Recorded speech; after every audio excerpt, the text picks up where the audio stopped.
Hello friends, welcome to our channel. तो friends, जैसे कि आप सभी को पता है कि लॉकडाउन के चलते क्लासेस नहीं हो रही हैं, कोचिंग नहीं चल रही है, स्कूल सभी बंद हैं। तो मैंने क्लास 11th का सिलेबस स्टार्ट किया है फर्स्ट चैप्टर सेट्स से। ये सेट्स से सिंपल सा चैप्टर है और एक इम्पोर्टेंट चैप्टर है। तो आज हम जानेंगे कि सेट्स चैप्टर है क्या, सेट्स के अंदर क्या क्या टॉपिक कवर करने हैं। तो सेट्स की डेफिनेशन लेते हैं। सेट जो है, set is a well defined collection of objects. मतलब जो सेट है वो एक कलेक्शन ही है, मतलब किसी भी ऑब्जेक्ट्स, अब ऑब्जेक्ट्स को, एलिमेंट्स को या मेंबर्स को, मतलब वो वेल डिफाइंड होना चाहिए। मतलब ये नहीं होना चाहिए कि एक बंदा उसको कुछ और डिफाइन करे, दूसरा बंदा कुछ और डिफाइन करे। सबके लिए कॉमन चीज़ होना चाहिए, वही सेट के अंदर आता है। हम एग्जांपल की हेल्प से समझेंगे कि फर्स्ट एग्जांपल लिया मैंने, odd natural number less than 10, that is 1 3 5 7 9। तो ये किसी भी पर्सन से आप अगर ये पूछोगे तो सबका आंसर यही रहेगा। तो ये एक वेल डिफाइंड सेट है, वेल डिफाइंड कलेक्शन है कि ये मतलब सेट्स की डेफिनेशन को फॉलो कर रहा है कि well defined collection of objects. अब दूसरा है द रिवर्स ऑफ इंडिया। अब जो इंडिया के रिवर्स हैं वो सबके लिए सेम है, क्योंकि ये पर्सन टू पर्सन चेंज ही नहीं हो रहे हैं। तो ये भी well collection India of sets है। अब तीसरा जो है, 5 फेवरेट क्रिकेट प्लेयर्स। अब 5 फेवरेट क्रिकेट प्लेयर्स इंडिया के लो या ऑल ओवर लो, ये जो है नॉट अ वेल डिफाइंड है, क्योंकि हर पर्सन के अलग अलग 5 फेवरेट क्रिकेटर होंगे। जैसे मेरे कुछ और हैं, किसी का MS धोनी, सचिन, विराट, रैना कोई होगा, किसी का दूसरा होगा, किसी किसी के उसमें वो होगा। तो ये सबका चेंज रहेगा, मतलब पर्सन टू पर्सन चेंज होगा। तो ये नॉट अ वेल डिफाइंड है, मतलब ये एक सेट का एग्जाम्पल नहीं है। तो कुछ और एग्जाम्पल्स पे आएंगे हम इसके। तो friends, some other examples of sets हैं। ये सिंबल हैं जो जिनसे हम इनको डिनोट करते हैं। N, the set of all natural numbers, मतलब ऑल नेचुरल नंबर्स ये सभी के लिए सेम होंगे। Z, the set of all integers. The set of all rational number, ये भी सबके लिए सेम होंगे। The set of all real numbers, ये भी सबके लिए सेम होंगे। The set of positive integers, ये भी सबके लिए सेम होंगे। The set of positive rational numbers, the set of positive real numbers, ये इनके साइन हैं, इन चीज से हम इनको शॉर्ट में डिनोट कर सकते हैं।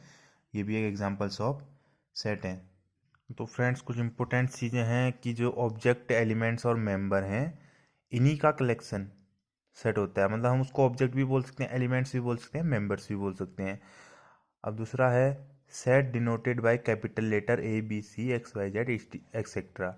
मतलब हम किसी भी चीज़ से डिनोट कर सकते हैं अगर कैपिटल नंबर हो। बेसिकली स्मॉल से भी कर सकते हैं, लेकिन बेसिकली कैपिटल नंबर से करते हैं तो अच्छा रहता है। और दूसरा, elements of set are represented by small ABC, और मतलब स्मॉल लेटर्स से। अगर हम सेट को कैपिटल लेटर से डिनोट कर रहे हैं तो उसके एलिमेंट्स को स्मॉल लेटर से डिनोट करेंगे। तो अब बात करते हैं रिप्रेजेंटिंग अ सेट। सेट को कैसे रिप्रेजेंट करते हैं। सेट बेसिकली दो मेथड्स होते हैं। पहला होता है रोस्टर फॉर्म या ट्रेबुलर फॉर्म, और दूसरा होता है सेट बिल्डर फॉर्म। इन दो फॉर्म से होते हैं। अब वैसे नॉर्मल से अगर समझा जाए तो जो रोस्टर फॉर्म होता है वो न्यूमेरिकल होता है, मतलब इसमें एलिमेंट्स को, सारे एलिमेंट्स लिखे हुए होते हैं। और दूसरा जो सेट बिल्डर फॉर्म होता है ये थ्योरेटिकल होता है, मतलब इसमें नॉर्मली थ्योरी के हिसाब से लिखा होता है, उसको हमने समझना पड़ता है। तो हमें एक एग्जांपल की हेल्प से समझते हैं। एग्जांपल है सेट ऑफ वॉवल्स। वॉवल्स का सेट अगर हम करेंगे तो पहला जो है रोस्टर फॉर्म। रोस्टर फॉर्म में मैंने कहा था ना सभी एलिमेंट्स लिखते हैं, तो वॉवल्स में लिख दिया हमने A E I O U, पाँच ही होते हैं तो पाँच के मान लिख दिए। और दूसरा है set builder form. Set builder form, उसमें मैंने कहा था कि थ्योरेटिकली लिखते हैं, तो हमने लिख दिया V। तो हमने इसको V से डिनोट किया, बेसिकली कैपिटल V से, और इसके एलिमेंट्स को स्मॉल। तो इसको हमने लिख दिया X, such that X is a vowel in English alphabet. तो ये हमने थ्योरेटिकली लिखा कि X जो है वो सेट है, सेट का एक एलिमेंट है। और X क्या है, X is a vowel of alphabet. इसको समझने में थोड़ा सा टाइम लगेगा। कैपिटल V से हमने सेट को रिप्रेजेंट किया और स्मॉल x से हमने वॉवल को। तो हमने लिख दिया स्मॉल x, ये इससे हमने सेट सेट को हमने रिप्रेजेंट कर दिया। तो हमने क्या लिखा, सच दैट एक्स क्या है ये बताना है कि x is a vowel in English alphabet. अभी कुछ भी हो सकता है, AE I O U। तो ये हमने लिख दिया सेट बिल्डर फॉर्म, मतलब थ्योरेटिकली। अब जो इसकी फर्स्ट एक्सरसाइज है वो इन्हीं चीज़ों पे है, जो मैंने आपको 3 से 4 टॉपिक बताए हैं, इन्हीं चीज़ों पे इसकी फर्स्ट एक्सरसाइज कवर हो जाएगी। तो फ्रेंड्स, जो इसकी एक्सरसाइज फर्स्ट है 1.1, इसको मैं डायरेक्ट आपको बुक से बताता हूँ, लिखने की ज़रूरत नहीं है। अब आप इसके एग्जाम्पल पहले कर लीजिए, 5 एग्जाम्पल हैं, वो भी इन्हीं के बेसिस पे होगा। जो एग्जाम्पल समझ में नहीं आएगा मेरे को कमेंट करिए, मैं बताऊंगा। तो जो पहला क्वेश्चन है इसमें है which of the following are sets, justify your answer. तो ये आपके पास 9 है, 9। तो 9 आपके पास सेंटेंस है, इसमें आपने डिफाइन करना है कि इसमें से कौन सा सेट है कौन सा सेट नहीं है, मतलब फॉलोइंग आर्ट्स कौन से सेट्स हैं कौन से नहीं है। तो पहला है the collection of all months of a year beginning with J. ये तो बहुत सिंपल है, बिगिनिंग विद जे से कौन कौन से मंथ आते हैं पहले आप लिख लीजिए रफ में। कौन कौन सा आता है, जनवरी आता है, जून आता है, जुलाई आता है, 3 ही आते हैं। तो अब आप इसको अगर आप किसी से भी करते हो एम, अगर आप इसको नॉर्मली भी रिप्रेजेंट करते हो पहले वाले क्वेश्चन का पहला पार्ट, तो इसको आप एम से अगर रिप्रेजेंट करते हो तो एम इक्वल्स टू ये कर दीजिए जनवरी, जून और जुलाई। तो ये 3 हो गया, तो इसका मतलब ये सेट है क्योंकि ये वेल डिफाइंड है। ऐसे ही दूसरा है the collection of 10 most talented writers of, the collection of 10 most talented writers of India. तो ये सभी के अलग अलग होंगे, जैसे मेरे में कोई है रविन्द्रनाथ टैगोर है, ये है, किसी का कोई और होगा, किसी का कोई होगा इंडिया के, क्योंकि राइटर्स तो बहुत सारे हैं। तो किसी का कोई फेवरेट होगा, किसी का कोई फेवरेट होगा, इन्हीं मतलब किसी के लिए कोई टैलेंटेड होगा, किसी के लिए कोई टैलेंटेड होगा, तो ये वेल डिफाइंड नहीं है। अब a team of 11 best cricket batsman of the world. अब ये मैंने आपको भी बताया था एग्जाम्पल में कि किसी का कोई बेस्ट होगा, किसी का कोई बेस्ट होगा, तो ये भी वेल डिफाइंड नहीं है। मतलब पहला वाला तो सेट है लेकिन दूसरा भी नहीं है, तीसरा भी नहीं है। The collection of all boys in your class. अब ये देखो इसमें सोचने वाली बात है, the collection of all boys in your class. आपकी क्लास में जितने बॉयज़ हैं वो तो फिक्स है ना। अब जैसे 10 बॉयज़ हैं, मोहन, रोहन, सोहन जो भी हैं, तो ये भी है वेल डिफाइंड है क्योंकि आपकी क्लास के जो बॉयज़ हैं वो फिक्स हैं, वो सबके लिए फिक्स हैं, चाहे आपसे पूछो आपके दोस्तों से पूछो। तो ऐसे करके आप इन 9 के 9 को करिए और फिर मैं आपको इनके बारे में बताऊंगा। जो नहीं आएगा उसको कमेंट करिए। अब सेकंड जो इसका क्वेश्चन है वो है लेट ए इक्वल टू इतना, ये सेट गिवन दे रखा है हमको, इंसर्ट द एप सिंबल, ये जो सिंबल है ये होता है बिलोंग्स टू और ये होता है डज नॉट बिलोंग्स टू। ये होता है बिलोंग्स टू, ये डज नॉट बिलोंग्स टू, मतलब ये बिलोंग कर रहा है नहीं बिलोंग कर रहा है। तो आपको इस क्वेश्चन में करना है, इनके बीच में आपको ये सिंबल लगाना है।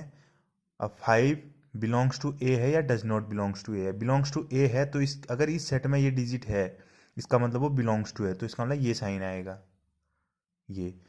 अब 8 है, 8 जो है इस सेट में नहीं है तो इसमें डज नॉट बिलोंग्स टू आएगा। बिलोंग्स टू का साइन बनाओ, उसको ऐसे काट दो, तो ये साइन हो गया 5 बिलोंग्स टू ए क्योंकि 5 ए में है। 8 does not belongs to A क्योंकि 8 इसमें नहीं है।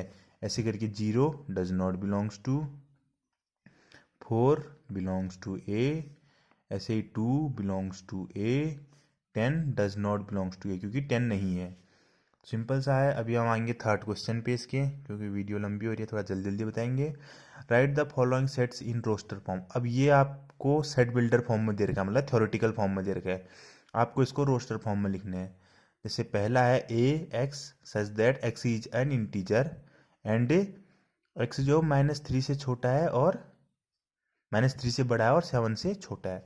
तो आप इसको सिंपल सेट रोस्टर फॉर्म में लिख दीजिए, ए इक्वस टू सेट का ये साइन बना दीजिए क्योंकि करली ब्रैकेट के अंदर सेट को रिप्रेजेंट करते हैं। न्यूमेरिकल लिखना है तो -3 से बड़ा है, -2 -1 0, इंटीजर है तो 1 2 3 4 5 और 6 है। 7 नहीं लिखेंगे क्योंकि इक्वल टू नहीं है, तो 7 से छोटा और -3 से बड़ा, तो ये हो गया सेट रिप्रेजेंट। ऐसे करके आप second, third, fourth, fifth, sixth part को करिए। जो नहीं आएगा उसको आप कमेंट पे करना। अभी इसका एक क्वेश्चन ये है, पांचवा F, E equal to the set of all letters in the trigonometry. Trigonometry के जो भी ऑल लेटर्स हैं उसको एक सेट की फॉर्म में लिखना है। अब आप इसको ई इक्वल टू तो कर दिया आपने, अब आप इसको लिखना जब शुरू करेंगे तो इस पर सभी लेटर्स को लिखिए अलग अलग करके। टी लिखिए, कॉमा आर लिखिए, कॉमा आई लिखिए, जी लिखिए, कॉमा ओ लिखिए, ऐसे लिखते रहिए। लेकिन इसमें देखना कि ओ 2 बार आ रहा है, टी भी 2 बार आ रहा है, आर भी 2 बार आ रहा है। तो जो रिपीट हो रहे हैं उनको एक ही बार लिखना है हमने सेट के अंदर। जैसे टी रिपीट हो रहा है तो एक बार लिख दिया, आप दोबारा नहीं लिखेंगे। ओ रिपीट हो रहा है, एक बार लिख दिया फिर नहीं लिखेंगे। ऐसे करके आप करिए, बेटर में भी करिए। अभी जो इसका चौथा क्वेश्चन है, right the following sets in the set builder form. अब ये आपको न्यूमेरिकल मतलब रोस्टर फॉर्म में दे रखा है क्योंकि इसके सारे एलिमेंट्स लिखे हुए हैं। अब आपने इसको बनाना है किस पे, सेट बिल्डर फॉर्म पे। सेट बिल्डर फॉर्म में बनाने के लिए पहला वाला जो है ये भी सिंपल है। अब देखने में आप सोच रहे होंगे क्या करना है क्या करना है, कुछ नहीं करना है। अभी जैसे इसका पहला है, उस पर क्या लिखा हुआ है 3,6,9,12। अब आपको दिख रहा है कि ये 3 के मल्टीप्लाई हैं सभी। तो आप सिंपल कुछ नहीं करना है, अगर आप उसको ए से डिनोट करते हैं तो ए इक्वल्स टू, इसको 3x ले लीजिए ना, 3x ले लीजिए, फिर सच दैट, अब x क्या हो बता दीजिए, x मल्टीपल ऑफ 3 है, तो यहाँ पर 1 आ जाएगा, फिर 2 आ जाएगा, 3 आ जाएगा, तो 1, तो ये सिंपल यही बन जाएगा। तो आप इस टाइप से इसको डिनोट कर सकते हैं, इसके सभी को करिए। अब दूसरा है list all elements of following. इसमें भी सेम क्वेश्चन थर्ड की तरह है, फिफ्थ वाला। ये आपको दे रखा है किस पे, सेट बिल्डर फॉर्म पे, इसको आपने रोस्टर फॉर्म पे लिखना है, मतलब सारे एलिमेंट्स को लिखने हैं। और जो छठा वाला है ये मैच द फॉलोइंग करनी है। तो पहले वीडियो में हम सिर्फ इतना ही बताएंगे आपको, एक्सरसाइज 1 कवर करेंगे। सेकेंड वीडियो में हम ज़्यादा कवर करने की कोशिश करेंगे क्योंकि इसमें इंट्रोडक्शन था। अभी जैसे आप देख रहे हैं एम्प्टी सेट, इन सब के बारे में बताएंगे।